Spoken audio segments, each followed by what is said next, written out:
गणित पर ही हमारे एक और शिक्षक साथी ने अपना स्कूलों में काम किया है और देन हम पैनलिस्ट की तरफ बढ़ेंगे। तो मैं आमंत्रित करता हूं श्री मोहम्मद अहमद जी को। आप राजकीय मॉडल स्कूल बीरोखाल पौड़ी में शिक्षक के तौर पर काम कर रहे हैं और गणित को लेकर आपकी खूब सारी रुचि है और खूब सारे तरीकों के नवाचार आपने स्कूल में गणित को लेकर किया है और अलग अलग मंच पे उसको साझा भी किया है। तो इस बार आप हमारे बीच हैं मापन और पैटर्न को लेकर अपनी बात रखने के लिए। और इस मापन और पैटर्न के इर्द गिर्द बच्चों के साथ जिस तरीके के आपके अनुभव रहे हैं, जिस तरीके के आपने चुनौतियां देखी हैं और उसको लर्निंग के तौर पे कैसे वो आगे बढ़ पाया है स्कूल में, तो इसको आप रखेंगे। और हमारा अभी तक का फ्रेम बहुत ही शानदार इस लिहाज से जा रहा है कि एक शिक्षक साथी 12 से 15 मिनट बातचीत रखेंगे, देन हम पैनलिस्ट को बुला रहे होंगे और उनकी बातचीत सुनेंगे। तो ये गणित का एक बार जब दोनों शिक्षक साथी रख लेंगे तो फिर पैनलिस्ट की बात सुन के फिर हिंदी की तरफ बढ़ेंगे। तो मैं स्वागत करता हूं सर आपका कि आप गणित पे, मापन और पैटर्न पे अपनी बातचीत रखिएगा। तो आपका स्वागत है। आपकी आवाज नहीं आ रही है सर।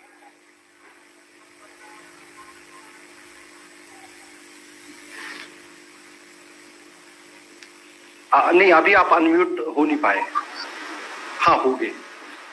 बिल्कुल स्वागत है। जैसे कि YouTube लाइव वेबिनार चल रहा है, इसमें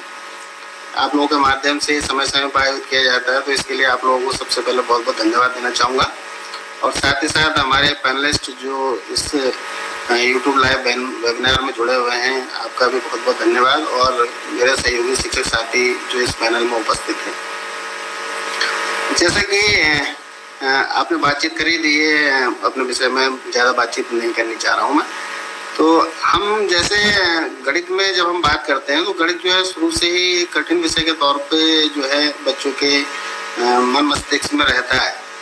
और इसको हमें दूर करना है। तो इसके लिए हमें क्या है कि बच्चों को, जैसे जो हमारे पास प्राथमिक बच्चे आते हैं तो वो शुरुआती दौर के होते हैं और उन्हें किसी भी शाब्दिक जानकारी देने से पहले हम उसको जो है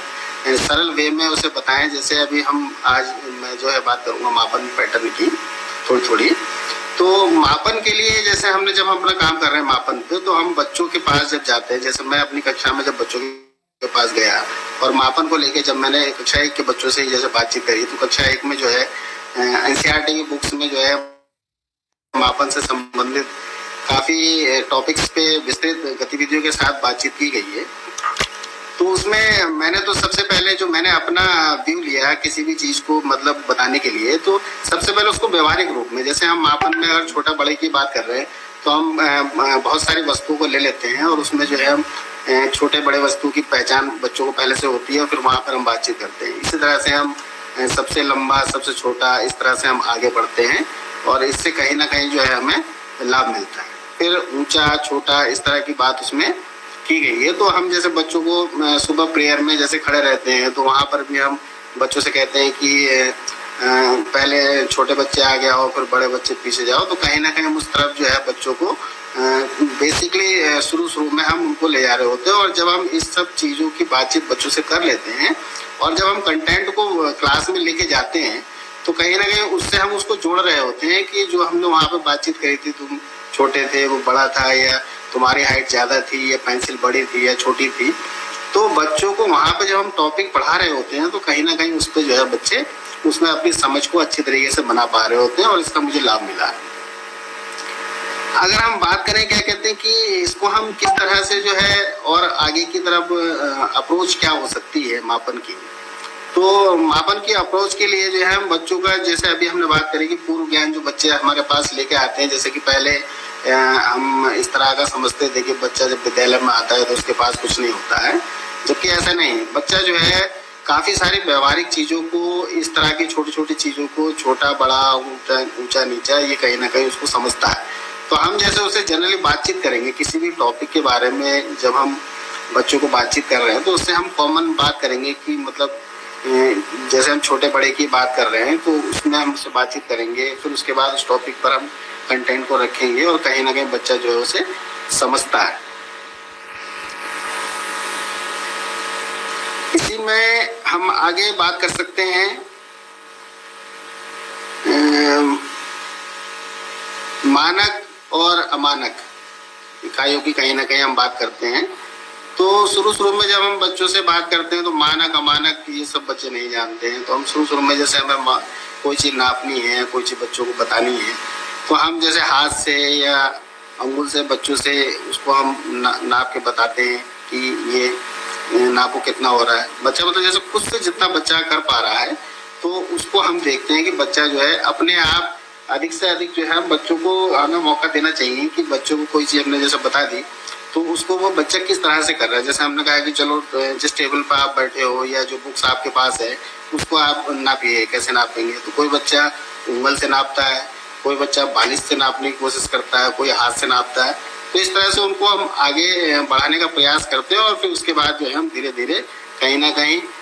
उस चीज़ को बताते हैं और मानक इकाइयों की तरफ हम लेकर जा रहे होते हैं कि उसमें और अमानक में और मानक में क्या फ़र्क है और क्यों हमने मानक की तरफ जाना है और उसके क्या स्किल्स रहते हैं और किन किन चीज़ों को हम मानक में बात करेंगे। तो जैसे जैसे बच्चा आगे क्लास में जाता है तो हम उसे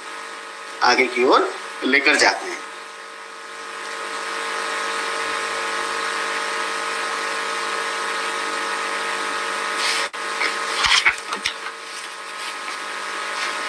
तो इस तरह से जो है हम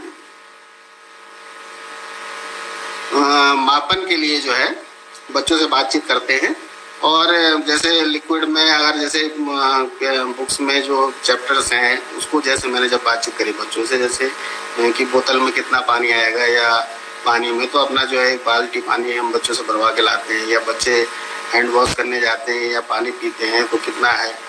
कितना पानी किस में आ रहा है। तो उसी को हम बाल्टी ले आए, जैसे बोतल ले आए 1 लीटर की और गिलास से जो है हमने उन्हें बच्चों से करवाया। तो उसमें ये देखा कि बच्चे जो है धीरे धीरे उसकी समझ को विकसित कर पाते हैं कि एक बोतल में कितने गिलास पानी आएगा या बाल्टी से कितना आएगा या जग से कितना आएगा। हम उसे जब करवाते हैं बच्चों को तो बच्चे की जो समझ है वो पूरी तरीके से स्थायी रूप से विकसित हो जाती है, क्योंकि बच्चा उसे स्वयं कर रहा है। हम वहाँ पे मतलब बैक के तौर पर हम वहाँ पे देख रहे होते हैं कि बच्चा जो है किस तरह से कर रहा है। तो इस तरह की बातें कहीं ना कहीं सामने आती है और इससे जो है बच्चों के विभिन्न प्रकार के कौशलों का भी विकास होता है। अनुमान भी लगाता है बच्चा और उसमें सोचता है, तार्किक चिंतन करता है। जैसे हमने पूछा कि भाई आप दोनों में बड़ा कौन है, तो एक अनुमान तो वो लगा ही रहा है कि मतलब कौन बड़ा है कौन छोटा है। चिंतन भी कर रहा है, खोज भी वो करता है ये उसमें कि मतलब कि कितना छोटा है कितना बड़ा है। ये तो हम बाद में एग्जैक्ट लगाएंगे, लेकिन पहले जनरली हम उसे मापने की बात करते हैं कहीं ना कहीं।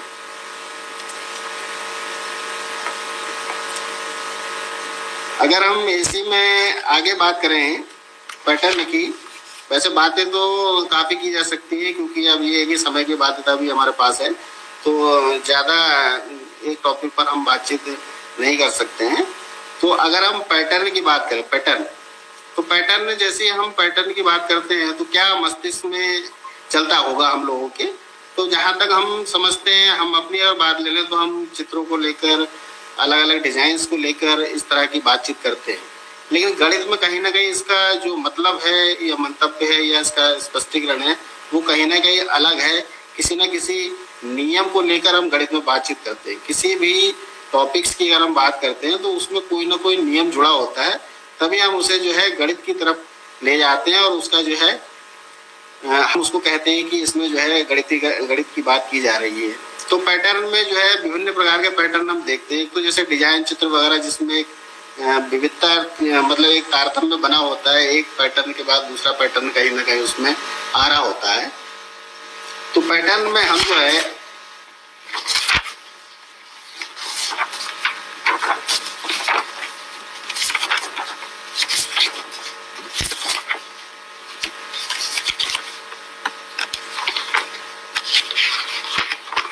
बात करते हैं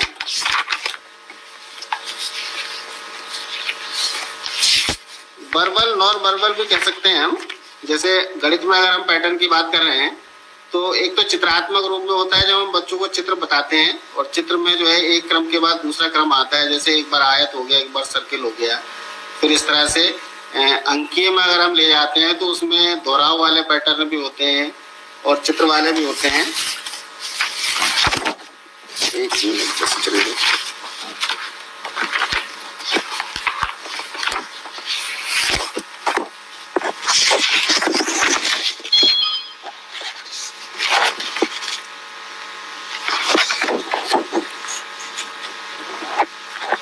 तो इसमें जो है हम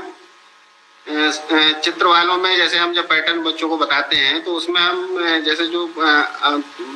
ठोस वस्तु हमारे पास उपलब्ध रहती है उसी में हम बच्चों को कहते हैं कि यहीं पे इसमें जो है जैसे माचिस की तिल्ली ले ली, कुछ पत्थर ले लिए, उसी को एक क्रम में लगाया और फिर अब इसके बाद क्या आएगा। तो कहीं ना कहीं हम जो है गणित वैसे तो एक अमूर्त विषय के रूप में है, तो इसमें तभी दिक्कतें सामने आती है जब हम मूर्त वस्तुओं के साथ काम करना कम कर देते हैं। जब हम मूर्त वस्तुओं के साथ अधिक से अधिक उपयोग करेंगे तो धीरे धीरे बच्चा जो है उसकी समझ को विकसित करता है और कहीं ना कहीं जो है उसकी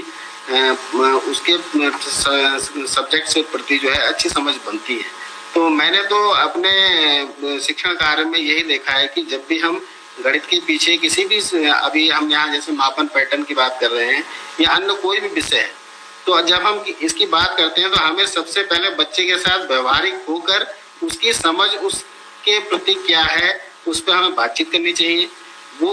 उसके बारे में क्या क्या चीजें अपनी समझ रखता है उसको हमें जानना चाहिए और उसके आधार पर ही जो है हमें अपने कंटेंट को लेकर आगे बढ़ना चाहिए। और सबसे ज्यादा ठोस वस्तुओं के साथ हमें एग्जाम्पल्स लेकर TLMs जो हमने बनाए हैं, जो हमारे पास उपलब्ध हैं, उसके माध्यम से बच्चों को फ्री होल्ड करने के लिए देना चाहिए और ये देखना चाहिए कि बच्चे जो है किस तरीके से उसको कर रहे हैं। बच्चे बहुत अच्छा करते हैं, लेकिन बच्चों को हमें मतलब करने के लिए उनको खुलकर उनको करने के लिए मौके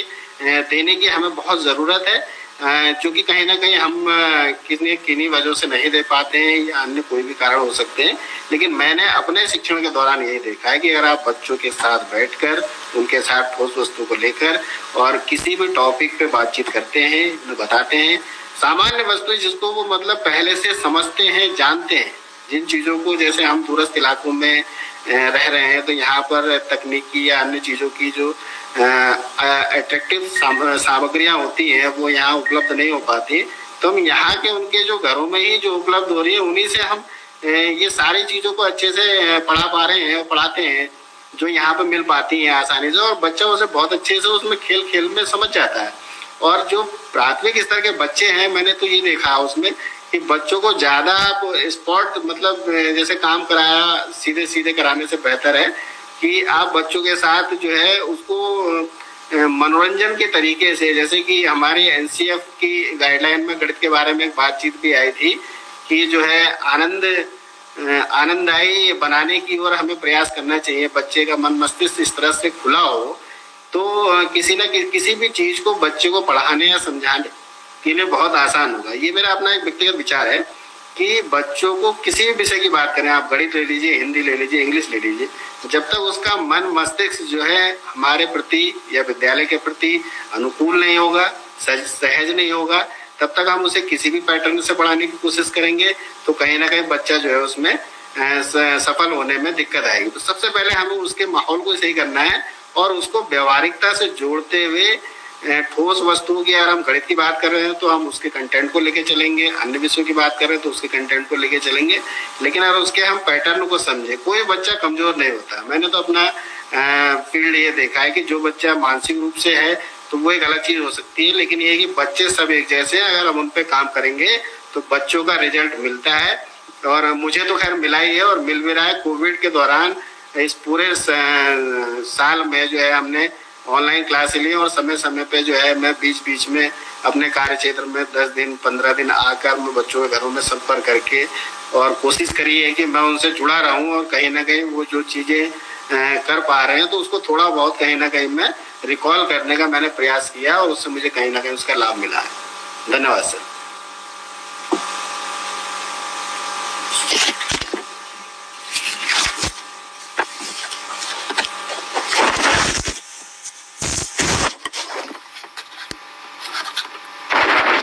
है और गणित में जिस तरीके से संदर्भों का उपयोग करना, परिवेश का उपयोग करना और बच्चे को उसके परिवेश से जोड़ के चीजों को